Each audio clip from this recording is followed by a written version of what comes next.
Vamos a entrar a un tema, ya está con nosotros, nos está acompañando el economista Germán Lenz Cáceres, consultor en dos temas importantes de la economía de nuestro país, planeamiento y presupuesto. Además, articulista y amigo de BIS Televisión Digital, que ha estado alejado en estos últimos tiempos por razones profesionales. Ahora con algo más de tiempo nos permite invitarlo al set. Bienvenido a Abriendo Puertas, Germán, que forma parte de la familia de BIS Televisión. Germán. Muchas gracias por la bienvenida y siempre mis opiniones son por la preocupación de buscar una estabilidad económica para el país, un crecimiento que es necesario para generar empleo y mejorar la calidad de vida de la población. Y hay un tema que es el tema central de la entrevista, Germán, que es el tema del dólar. Se esperaba que el tema bélico en Medio Oriente podría afectar el dólar y subir. Esto no ha ocurrido. ¿Cuáles son los factores de la situación del dólar en este momento?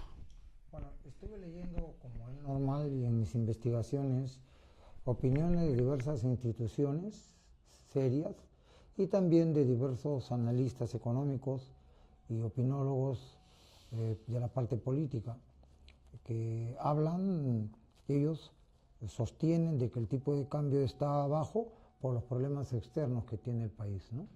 Y es cierto, hubo una expectativa de una posibilidad de incremento del tipo de cambio a raíz de que podía haber una alza increíble en el precio del petróleo por el problema de la guerra entre Israel e Irán, ¿no?, en el Medio Oriente, que felizmente ya al parecer ha llegado a su fin y el tema petrolero vuelve a su estado casi ya normal, ¿no?, que es importante como factores externos. Pero como factores internos nosotros sabemos que la economía está en función al equilibrio de la oferta y demanda, ¿no?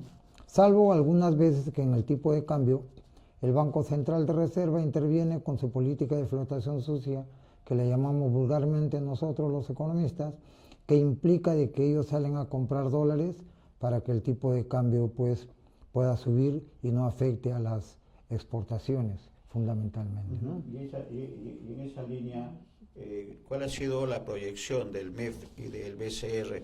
¿Se está cumpliendo? ¿Se ha cumplido? ¿O cuál es la situación, Germán? Bueno, actualmente no se está cumpliendo las proyecciones porque ellos estaban proyectando un tipo de cambio de 3.75, 3.70, ¿no? Y como vemos el tipo de cambio está más bajo en estos momentos. Y bueno, las proyecciones pues algunas veces son acertadas, otras veces no tanto, ¿no? Es porque las proyecciones no solamente hay que hacerlas desde el punto de vista teórico, pues, sino hay que verlas desde el punto de vista de la realidad de lo que sucede en el país, ¿no? No solamente basarnos en los cuadros estadísticos, sino también investigar o auscultar profundamente en el comportamiento de los agentes económicos que tienen que ver en la economía nacional, ¿no? En este caso hay varios factores que hacen de que haya un ingreso fuerte de dólares al país que no se está demandando y eso hace que el tipo de cambio simplemente baje, ¿no? Y son factores que tienen que ver con las exportaciones, que son conocidas, las exportaciones tradicionales, no tradicionales, y también hay unas exportaciones, llámese un poco, como le dicen, informales, ilegales, pero bueno, al fin y al cabo esos dólares ingresan a la economía y incrementan la oferta, ¿no? Y eso genera pues evidentemente que el tipo de cambio caiga, donde no hay forma de que se pueda estabilizar. Aunque el Banco Central salga a comprar, va a haber una sobreoferta de dólares y el tipo de cambio evidentemente va a caer. Por tanto, las proyecciones no necesariamente, a pesar que son preparadas por académicos o econometristas expertos, pero lejos de la realidad no se puede proyectar lo que uno quiere, ¿no? Correcto. Y en ese análisis y ese seguimiento que hace el economista Germán, ¿cuál es la situación? ¿Se va a mantener? ¿Se va a mantener a la baja o o va a llegar un momento que nuevamente recupere y va en suba el dólar? Bueno, es que el dólar no se recupera, el dólar va de oferta y demanda, así debería ser, ¿no? Por ejemplo, hay algunas cifras, mire, del año 2024 al 2021 las exportaciones han crecido 10 veces, y eso es bueno para cualquier economía, ¿no? Por ejemplo, este año los cítricos, este año 2025, de enero a mayo, o sea, hemos exportado 100.000 toneladas de cítricos, ¿no? Importante. También hemos incrementado la exportación de cacao, que está a precios altísimos en estos momentos, café, arándanos, uvas y palta. Eso es importante. También el cobre, hemos exportado un incremento, comparación al año pasado, 21%, en la misma fecha, oro 48%, ¿no? Y el sector agrario ha crecido en su exportación 17%. Entonces, todo eso son ingresos de dólares, ¿no? Y eso es evidente. Ahora, de enero a abril, el sector ha crecido, el sector agrario, la exportación ha crecido 26.1%, ¿no? Y eso es muy, muy, muy importante en comparación 2025 con 2024. ¿No? Pero acá viene, ¿por qué también sube el dólar? Primeramente, entre oro puede ser legal o ilegal, pero oro que se ha exportado, ha salido, y dólares que ha ingresado, más cocaína, hemos tenido un ingreso de 18.000 millones de enero a junio de 2025, aproximadamente. ¿No? Y solo en oro, 6.000 millones, en el oro informal. Claro, ¿no? Eso Eso explica, es ¿no? importante, ¿no? Eso explica, Claro. Germán, entonces, ¿no?, que la crisis política del gobierno, del país en general, provocada por malas decisiones políticas, no afectan o no afectan grandemente la economía. Una de las explicaciones, ¿no?, como un país que se hacen muchos analistas ajenos al Perú, pero que conocen la realidad del crecimiento, un país con tantos problemas de convulsión, con tantos problemas de inseguridad ciudadana, muestra cifras en verde, que un poco le sirve eso como paraguas al gobierno.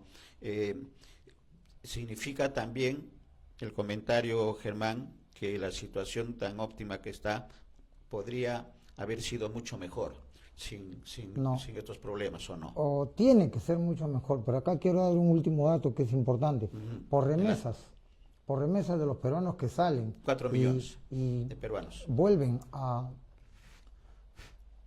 ingresar dólares al país porque envían dinero para sus familias. Claro. El año 2024 ingresó 5.000 millones. 5.000 millones, ¿no? Ahora, o sea, un incremento de 11% casi con el año 2023. Ahora, hay 400.000 peruanos que han salido este año y que no regresan, porque ojo, las estadísticas muestran una cantidad de peruanos que salen, pero también hay peruanos que regresan, pues. Claro. Entonces, los netos son 400.000 peruanos que ya no van a regresar y ellos también vuelven a enviar dólares, ¿no? Y también, no olvidemos, no se menciona nunca el contrabando. El contrabando más o menos está llegando aproximadamente a 150 millones de dólares permanentemente.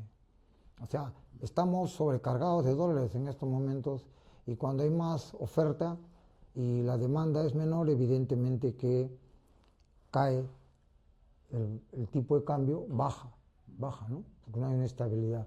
Ahora, eso evidentemente es porque no hay un crecimiento del PBI mayor al 4% o 4.5%, que es donde nosotros deberíamos estar.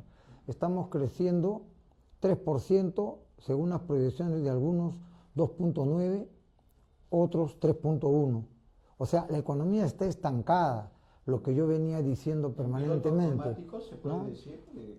Sí, se podría decir, aunque ese piloto automático increíblemente también viene siendo afectado por los avatares políticos del Congreso de la República, que sacan normas que generan gasto, sin hacer un análisis costo-beneficio. Si tú revisas todos los proyectos de ley que el Congreso publica, no tiene un análisis costo-beneficio, de donde se podría decir, simplemente ellos dicen, beneficios muchos, costos, bueno, el Estado ve de dónde saca, ¿no? Y el Estado tiene 3 tributos fundamentales, que es el impuesto selectivo al consumo, el IGB y el impuesto a la renta. Y con una economía que está estancada, que no crece más de 3, la recaudación no es tan alta. Por eso es importante la reasignación o reestructuración del presupuesto de la República, que de repente será otro tema de conversación. Correcto. Pero esas decisiones que generan gasto, evidentemente van a impedir que el déficit fiscal pueda disminuirse, y eso puede generar de que a nivel internacional nos declaren o nos vean como un país que no está sujeto a hacer inversiones. Porque el último dato, no olvidemos que nosotros del 100% de inversiones, 80% es inversión privada y 20% es la inversión pública. Entonces ese 80% hay que atraerlo, porque es el que tiene que generar empleo.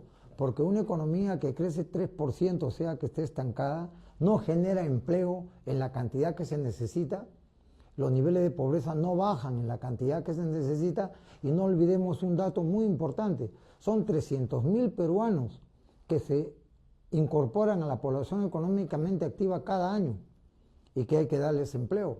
Entonces eso se va acumulando y al fin y al cabo se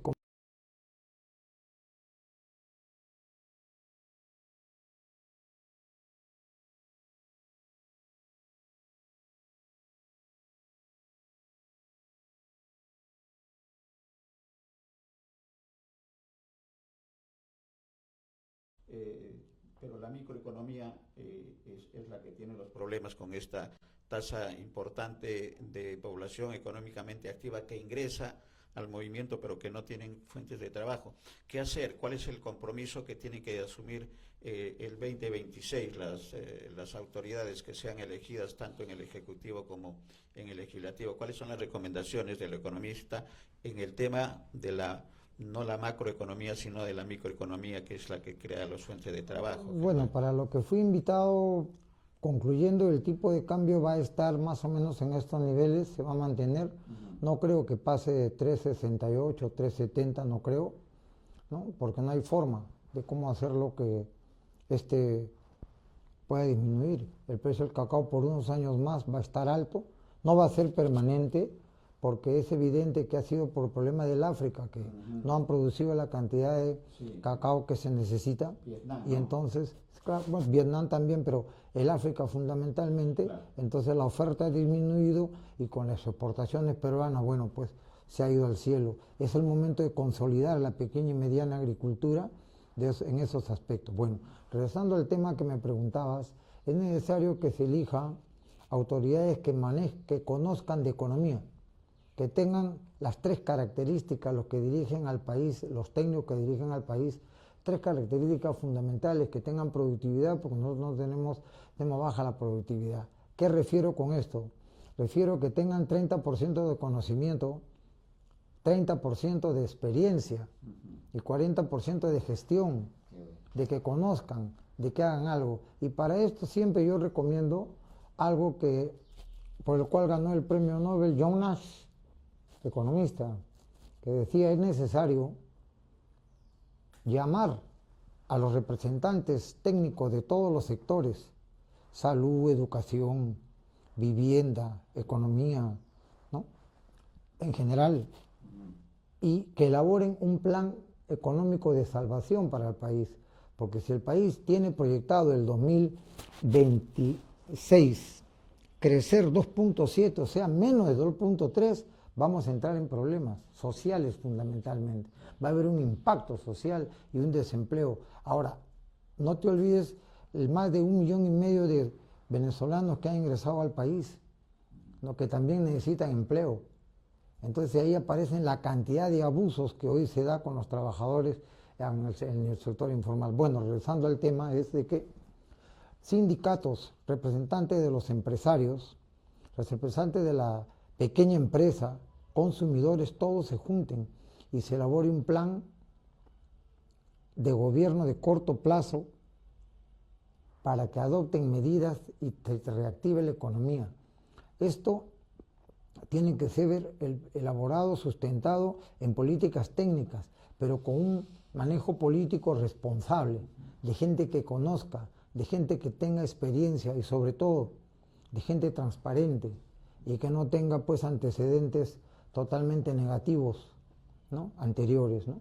Entonces la población va a tener confianza y la confianza, que es lo que nosotros hoy día no tenemos, va a generar que las inversiones pequeñas y medianas vuelvan. No olvidemos que hay 32.000 negocios que han cerrado en estos días y eso es gravísimo porque todos los negocios generan empleo, ¿no? Entonces la inversión hay que atraerla y para atraerla a la inversión se necesita un plan económico de confianza fundamentalmente, ¿no?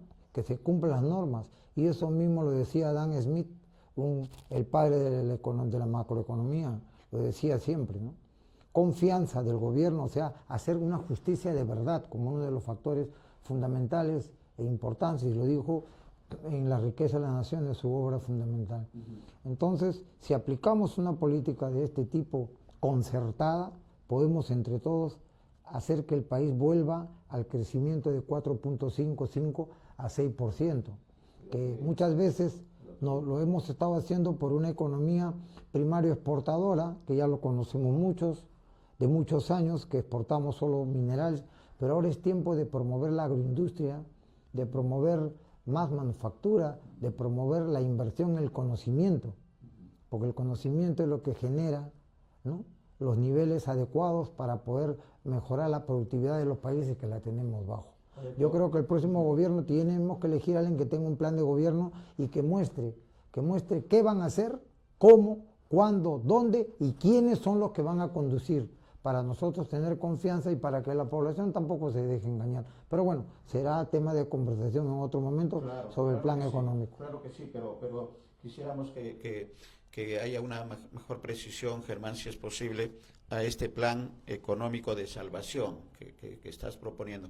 ¿Ese plan económico de salvación es para hacerlo ya de inmediato o es un plan económico de salvación responsabilidad de las nuevas autoridades del 2026? No, desde mañana hay que empezar a hacer el plan desde económico. Ayer, digamos. Ya este gobierno podría estar convocando a técnicos expertos para que ya vayan haciendo una transición, ¿no?, y vayan atrayendo ya técnicos expertos para que manejen las instituciones, ¿no? Me preocupa la denuncia anterior a mí que hiciste de lo que está sucediendo, sí, lo vamos a tratar, en un programa del sector agrario. Bueno, ese es otro tema.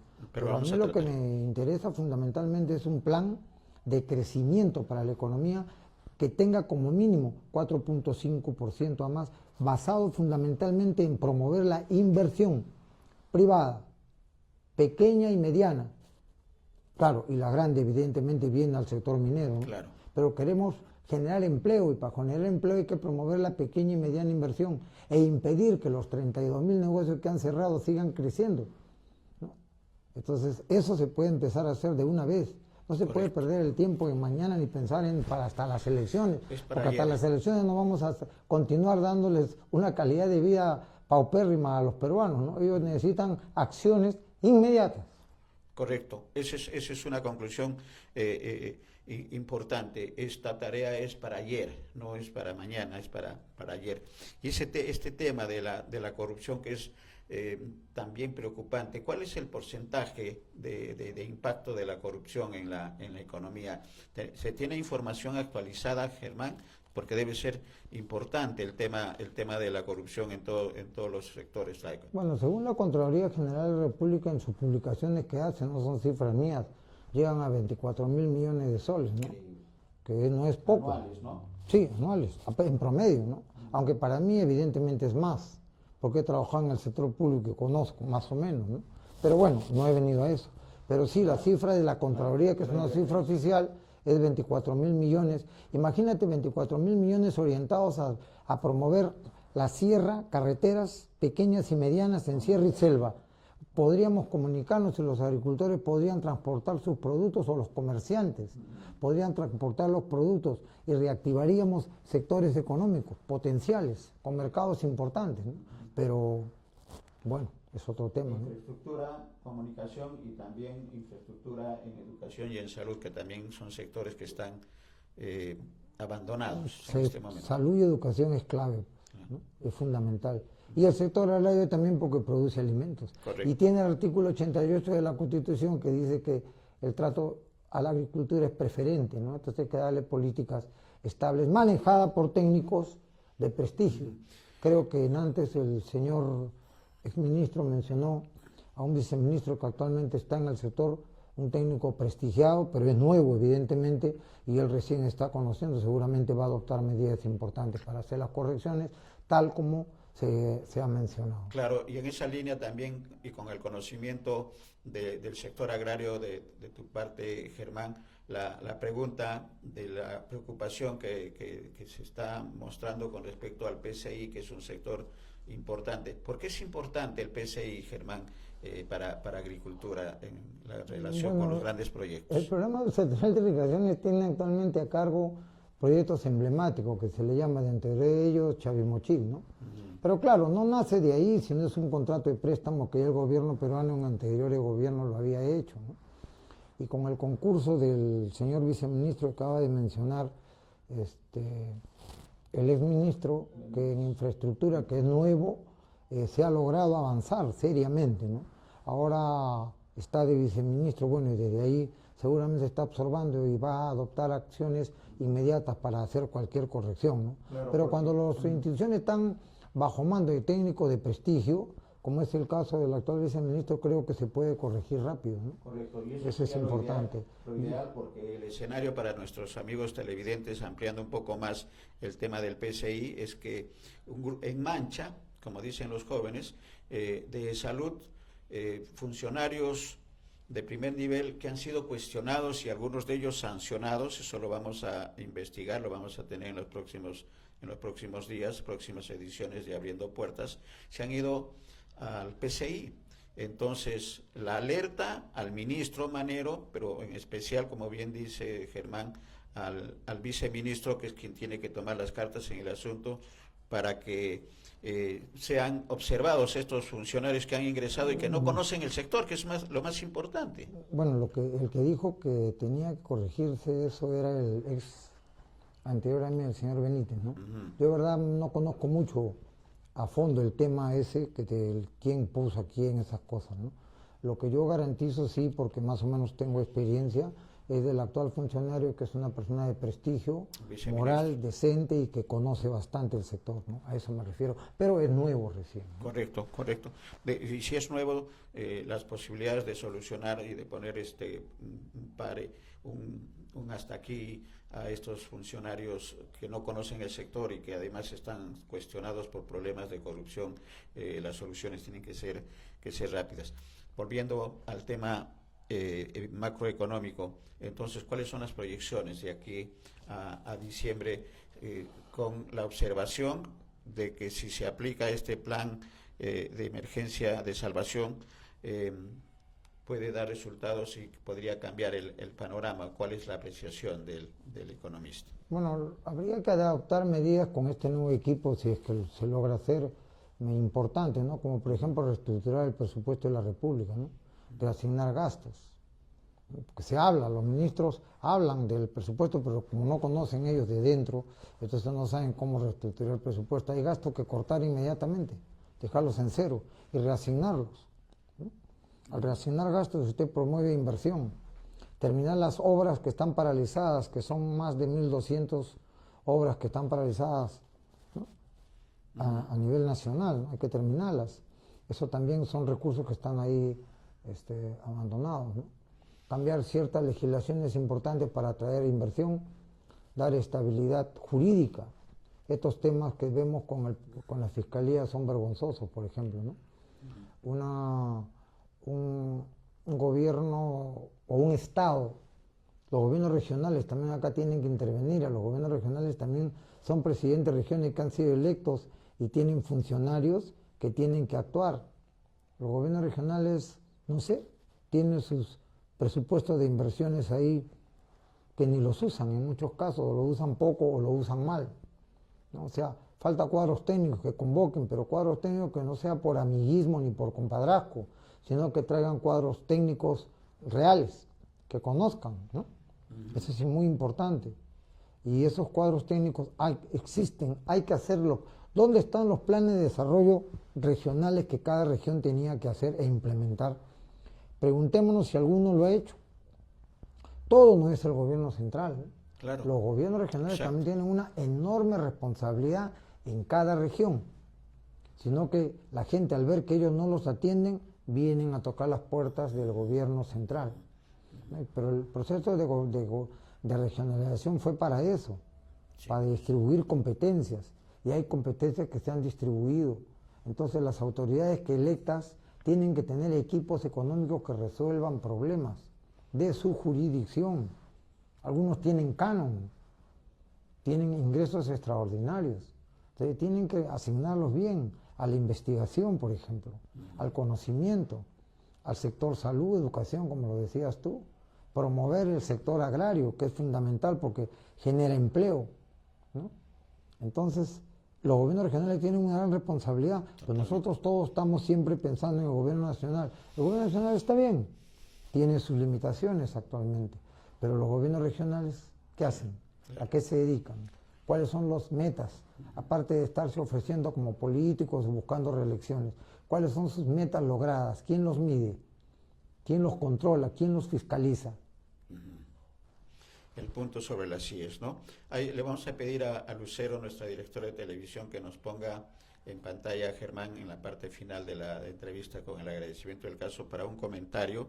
Perú 21 ha tenido un titular que tiene que ver con el tema del dólar, el motivo central de la conversación, que no podíamos dejar de aprovechar, Germán, la presencia para hablar de otros temas como la macroeconomía y estas recomendaciones de lo que se tiene que hacer de inmediato, como el plan económico de salvación y estas recomendaciones de calificación 60, 30, 30, 40, ¿no?